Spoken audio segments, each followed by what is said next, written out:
Okay, here we go. So next to last, as in penultimate. Penultimate means next to last. Video lecture introduction. So we are off and running on our final writing assignment, an argumentative research paper. What that means is you are going to argue for a particular point, a particular perspective, and you're going to use research to back that up. You're going to base your argument on something taken from one of the last 5 chapters, and there are some ideas I think that run through those chapters that you can use, so you don't need to necessarily limit yourself to just one chapter. But as with the second and third essay, you will use a passage from the book as a springboard, as a starting point for your argument, whatever it is you want to argue. So I think I'll start off with just some ideas about what you might write about, because I've been pretty specific in saying do this, do that, and this one's a little more wide open, so you might need more suggestions about your topics. So if you have any questions about any of these, or you have other ideas you want to argue, get back to me. I'll put a place up in the class site for questions. There's quite a few pages and documents in this week's reading materials, so it's getting kind of cluttered there, unfortunately, but I think if you go through each one, let me know if there's any questions. So the first possibility is looking at Yowley's People, that chapter. It came to me, Diamond writes that Australia was the last continent to be civilized, and I thought maybe you want to argue some particular extended definition of what is civilization, what is progress. We kind of tend to take it for granted that progress means we are building new buildings where before we had a farm or something like that, and of course some people don't agree with that notion of progress. But so, what is civilization, what is progress? You can use lots of materials from the book to argue that. Another that came to mind reading that chapter is, and I can't remember the pages for this, no new arrivals led to stagnation. Again, and this is in Australia area, and that once it was settled there were no new settlers, and so essentially whatever we might want to call progress stagnated, and they sort of stayed stuck in the Stone Age. And I thought, well, maybe this has to do for us today with immigration policy, illegal immigration, undocumented immigrants, that sort of thing. I mean, what does it mean? Why do we need immigrants? That is a possibility. Boy, I had a whole bunch of here. The whole notion of food security and progress. Of course, many people are hungry today. We're not in a great economic situation. I think everybody would agree with that. But food security is essential to progress on a wide scale. The notion of language extinction. I heard a show on the radio last week, the week before, about the disappearance of what we might call minor languages. Obviously English, French, Japanese, Chinese are not going to go away as languages, but there are apparently thousands of minor languages that we are losing, and does that matter? Should we care? And in some respects the same is true of animal extinctions. Diamond writes about how it is believed that early settlers of Australia wiped out the indigenous animals there because they were easy to kill and they ate them. But what does animal extinction mean to us today when it comes to big animals or small animals, indicator species, that sort of thing? Climate and climate change was a big part of it, and that also plays out in the hemispheres one, the 5th of the 5 chapters, in looking at, Diamond mentioned how basically when American Indians were placed on reservations, that those reservations didn't support Eurasian food production practices, what we consider traditional farming. And that of course is tied to climate. It's a lot drier, less arable soil, that sort of thing. But going back to Yowley's People, the whole notion of agricultural practices, he mentions firestock farming. The whole notion of technological regression. Just because you have a technology doesn't mean you're going to maintain it. Think of the book as a technology. Think of the classroom as a technology. Think of the pencil as a technology. Think of reading as a skill related to a technology, and are we regressing in that respect? And then, of course, there is germ resistance. We have all kinds of germ issues today. We have staff in hospitals. You can go in and get an infection and die from the infection in a hospital. Whooping cough remains a big deal. Inoculations are somewhat controversial, about whether you should get this shot or that shot. I go to the pharmacy and I see you can get an inoculation against shingles. I get a flu shot every year. Some people are arguing that many of the inoculations given to children lead to Down syndrome and things of that nature. So there's all kinds of things to go there with germ resistance. The next chapter, if I go in the right direction, is about China.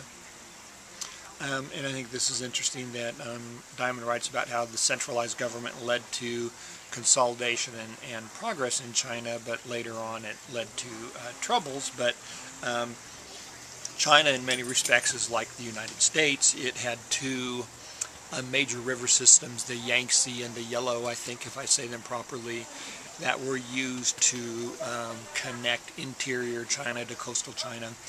In many respects, as America has the Mississippi and the Missouri, even though they're kind of two, the Missouri flows into the Mississippi, but those river systems helped early American expansion. China has linguistic unity.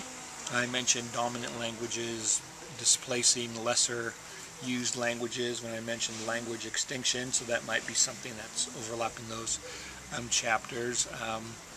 China, he discusses in the epilogue how it ended up regressing due to political infighting between the eunuchs and others at court that led to the ban of trading and a ban on shipbuilding. We, of course, have political fighting going on right now. You might say that that's going to lead to some regression on America's part. Maybe you believe that. I don't know. Let's see. The speedboat to Polynesia. Again, Diamond looks at linguistic differences indicate a lack of centralized power, kind of in contrast to China, where we had, a pretty strong language presence and a centralized power. In Polynesia, we have diffused language, diffused power, that sort of thing. He also talks about contact zones, that whole notion that just because two cultures abut each other, that they are not necessarily going to have one wholly dominate the other, or that the two will mix together, but that there will be maybe a seam, an overlap between the two that is narrow, and then things on the interior of each remain distinct. Polynesia, this is one of the places where germs kept the Europeans out, particularly in the interior areas, where people were established with farming and such, limited however it may have been by our standards. But this was a place where germs protected the less advanced, put that advanced in quote marks, culture, but that's how it goes. Hemispheres colliding, the whole notion of crowd diseases.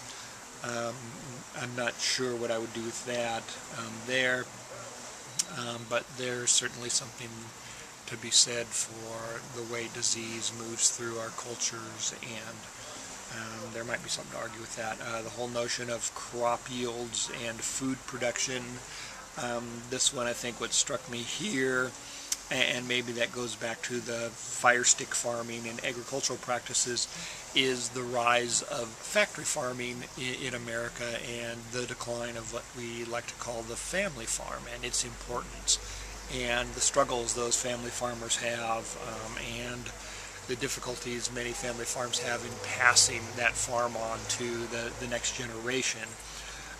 And it's easier to sell, and often, people give up farming, sell their land to developers, and they slap up houses or apartments or some such thing. So there's that kind of thing that we can look at in crop yields, food production, And he also mentions technology dominance. I should have brought the book with me, but we have the wheel as a technology that helped Eurasians dominate steel, military technology, and as we saw early on, that can mean horses, that can mean spears. Now it's tanks and airplanes and that sort of thing. Not always as dominant as we'd like. We've had news of 30 Americans being killed the other day in Afghanistan. A Chinook helicopter shot down by a rocket-propelled grenade. And so, you know, I think can probably safely say we have more highly trained, more sophisticated soldiers than the Taliban do, but that's no guarantee of anything, and so maybe there will be some argument there about the wars we're involved in right now. Let's see, well, the rise of the state, and I think this reflects with China as well, because of the technological advances of Eurasians, primarily Europeans, when it comes to America, they were able to dominate the more fragmented political organizations that America consisted of back in the 17th century and afterwards, 18th, 19th centuries. Part of that diffusion, that rise of the state brought on in Europe, kind of transferred to America, makes it more dominant. Part of the reason there was no sophisticated, probably the wrong word, state, is the lack of a dominant language group in the Americas. They were very diffuse. I've used that term a number of times. But you might look at, you know, what we were doing to, and this goes to language extinction, I guess, as well, so I'm kind of bouncing around between the chapters. You know, Spokane Falls has started teaching a year or so ago interior Salish, the language of the Coeur d'Alenes, the Spokanes, the Colvilles, and maybe the Flatheads. I can't, you know, list all the tribes, but, you know, they're trying to bring that, keep that language alive. It's not as much within the tribes themselves that this effort is taking place, but within students like you who might want that for your foreign language. Anyway, but, you know, the role of the lack of a dominant language made it more difficult for indigenous Americans to resist, repel, whatever, Eurasian invasion, so that's that. Africa, they look at it as the source of the Euro-Asiatic languages, more evidence of dominance of sedentary farmers over hunter-gatherers, how the rise of ranching led, I think it was the Bantu, to dominate and expand, but also how they lacked domesticatable plants and animals, which hindered their, again, in quote marks, progress as a continent, and so on. And so that is a list of, or a rambling list of potential argument formats. So when you're writing this argument, you'll want to have an introduction that is pretty much like all the other, or the two previous introductions you've done. You're going to have a passage from the book. You know, you're going to introduce the topic in your own words, whatever it is you're thinking of working with. You're going to use that passage from the book to anchor the discussion in the text, and you will then provide a thesis that makes a claim about whatever it is you're going to argue. The reading materials say you should argue for something rather than against something. As an example, I'm getting a bad idea because I don't like papers on abortion, because those are generally bad topics because you tend to preach to the choir on one side or the other of the issue. But as an example,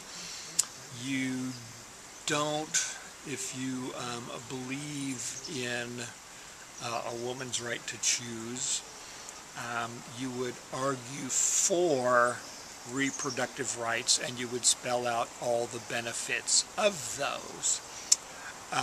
If you were to argue in favor of the sanctity of the unborn or something of that sort, you would then argue for why, you know, the unborn deserve the protections you think they deserve. You don't go about and attack the other side as, you know, women haters or baby killers, because that is inflamed rhetoric. I hope you watched the video last week and got a sense of that. But read the materials and we talk about that. So anyway, you'll want to be arguing for something. So when you, after you have your introduction, you're going to, that's my dog whining, Henry wants love. After you've given your introduction, your claim, you're going to present probably 3 or 4 paragraphs of evidence in support of your claim. This claim evidence will be paragraphs structured as I've been asking you to structure them for the last 2 assignments. You're going to have a topic statement that tells what the paragraph is about. You're going to explain why the topic matters in relation to your argument. You're going to provide some evidence from your research with a citation so it can be tracked down. And then you're going to provide an explanation tying it back to your thesis. This is all based, when you read the argument materials, on the Tolman model of logic. Your claim is the thesis statement, your data is the evidence you present, and the warrant is that explanation tying it back to your thesis statement, the evidence of that paragraph. So you're going to have probably 3 or 4 paragraphs like that. Make sure when you provide information from your research that you provide the proper citation. After those 3 or 4 paragraphs arguing, demonstrating the validity of your point of view, you're going to present a single paragraph that presents the merits of the opposing view. Using abortion again as an example. If you are arguing for, you know, the essentialness of women's reproductive rights, well, the merits of your opposing view are going to be something along the lines, well, of course, this reproductive rights of women conflict with this unborn child's ability to live. And clearly, I don't think any woman who has an abortion takes that concern lightly. But that's a real concern, and so you're going to say, now, this is a concern, yes. You know, hundreds of thousands of babies are aborted each year. This is not a good thing in any stretch or by any stretch of the imagination when so many babies are, perhaps potential babies, whatever you want to call them, are being killed. And yes, that's unfortunate. But then you will, following that merits of the opposing view, you will rebut that by saying, or refute it. You can look up the differences of those 2 words. One, to refute means absolutely shoot down the argument. You probably won't do that. Rebut just means to present a counter argument to it. And you will say, yes, you know, it's unfortunate that so many of these children, or, you know, unborn children are killed through abortions. But it is not as unfortunate as those children being born into a life of poverty, neglect, dashed hopes, and so on. In short, they are, you know, and or you could go from the child's perspective, you go from the mother's perspective, that it's better that a woman choose the proper time for her to have a child, and so if she and the child are going to be doomed to poverty at a certain point, maybe it's better that she gets to wait. Anyway, don't take this one or the other. I'm just coming up with this off the top of my head as a way to demonstrate the opposing view and a refutation or response to the opposing view. So you've got your introduction, you've got your argument for whatever it is you're arguing. You've got the merits of the opposing view. There's always some reason to oppose a particular argument, but after you present those merits, you refute those. You say, yes, that's right, but here's why that doesn't matter as much. And I think you'll see this.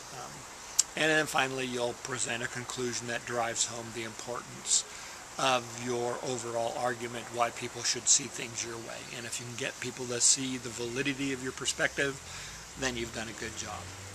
So with this lecture, I've covered possible argument topics and argument format. Those are the two biggest concerns.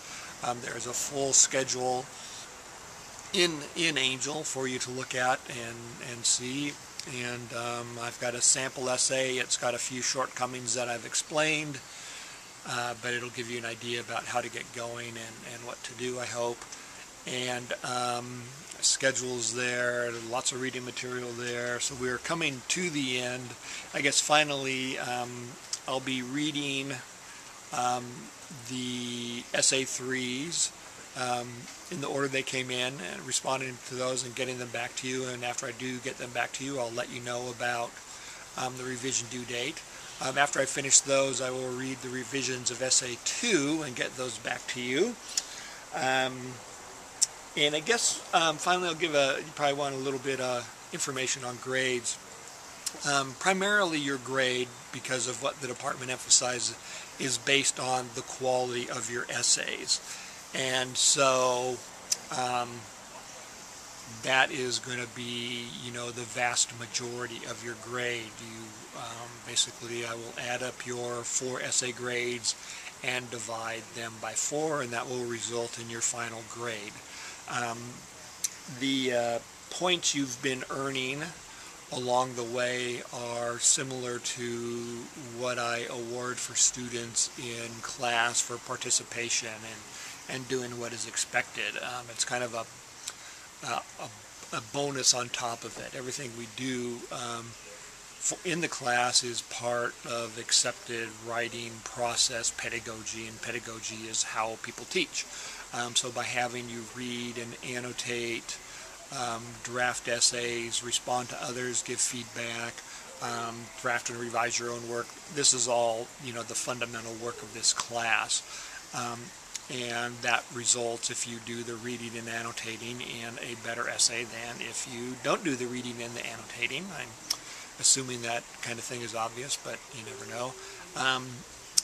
So to that end, anyway, what I do in a classroom class is I award a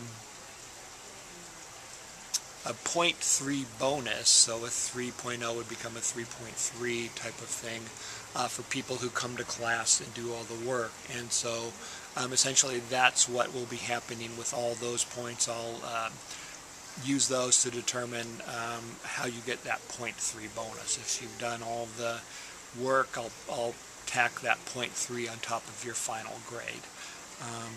And if you've done half of it, I'll tack on 0.1 or 0.2. Somehow I'll figure that out. It's a little iffy when you're kind of splitting the difference, but that's pretty much how it is. I mean, ultimately, your grade is dependent upon your essay work, because this is an essay writing class. And it's expected that you'll be able to take these skills to other classes, so we primarily evaluate you on your final product of your papers. Something I do in a traditional class that we don't do during the summer is we have a portfolio reading. And for students who pass the portfolio, I match their highest essay grade as their portfolio grade, because the portfolio consists of 2 papers right now. So what I will do is also match your highest grade, and that will bring your final grade up a little bit as well. So I'm more consistent in keeping with where students are. With the portfolio indicates that you're doing at least C work. And I am pretty good in my grading and equating my grades to where you would be in the portfolio process. So if I'm giving you grades that are less than a C, the indication is that you probably aren't going to pass the portfolio process. And I'm reasonably accurate with that. I think very accurate. Same thing as if I'm giving you a C or above, I'm confident that you're going to pass the portfolio process.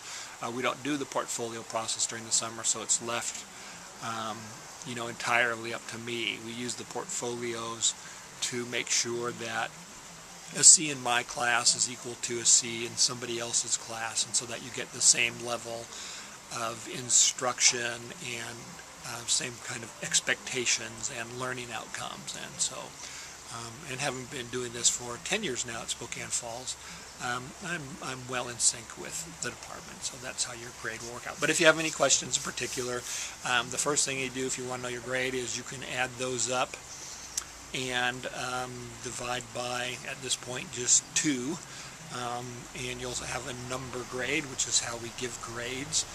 And I believe I have a sheet that shows a relationship between number grades and letter grades and grade points. So like your 85, I think, would translate to a B, I think, which translates to a 3.0, and 88 would be a B plus, a 3.3, and so on like that. So I'll make sure I have something like that up there if I don't, but I'm pretty sure it's up there already.